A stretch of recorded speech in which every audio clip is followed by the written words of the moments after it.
Hi guys, it's Henry from Investment for Expats here. So today I want to talk about low cost funds for those who are just starting out in investing. They're looking where to go, they're not sure on funds, etc.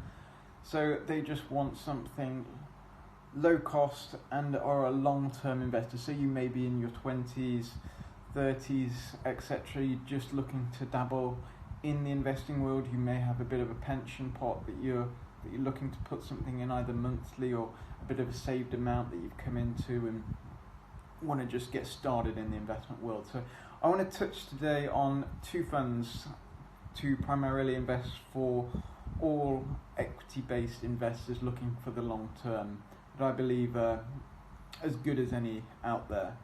So firstly we'll touch for the UK investor. So the first fund I want to touch on, I'll put it in the link, is Vanguard FTSE Developed World ex-UK Index. So basically this is a GBP fund and it tracks the major shares in the world. So it has your Microsoft, your Apples, your Amazons in there, etc. And if you look at the performance, it actually outperforms many active equity funds. There isn't many that do it. It's got a low charge of 0.08% a year.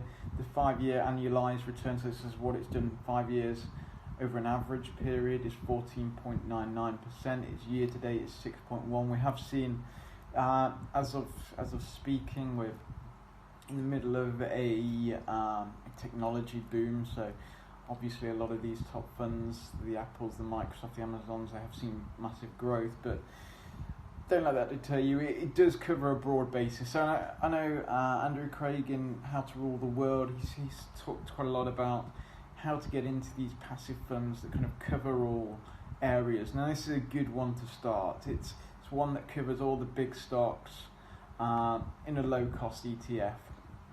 If we go back to what Jack Bogle says, not many funds beat ETFs, and I believe this is true to its value. With the Vanguard,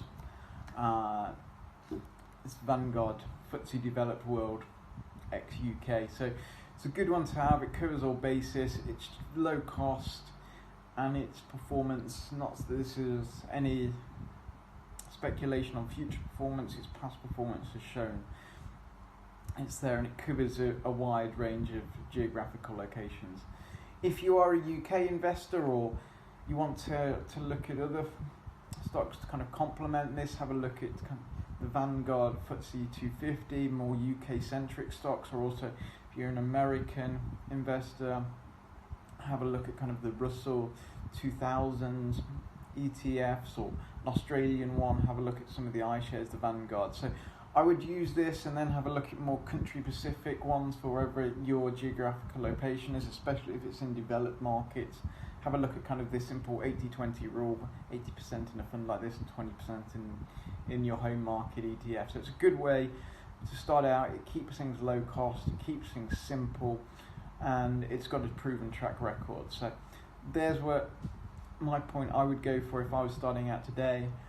Didn't know too much about the investing world, how to do it, just go into a major MSCI World Index Low Cost Index Fund. So if you want any more information on how to get into the index funds or how to look at low cost ETFs if you're starting out, especially if you're an expat and coming into that realm, feel free to get in touch at info@investmentforexpats.com. We help expats with setting up plans, taking a holistic view on their taxes, on their investments and their personal finance situations. Thanks guys.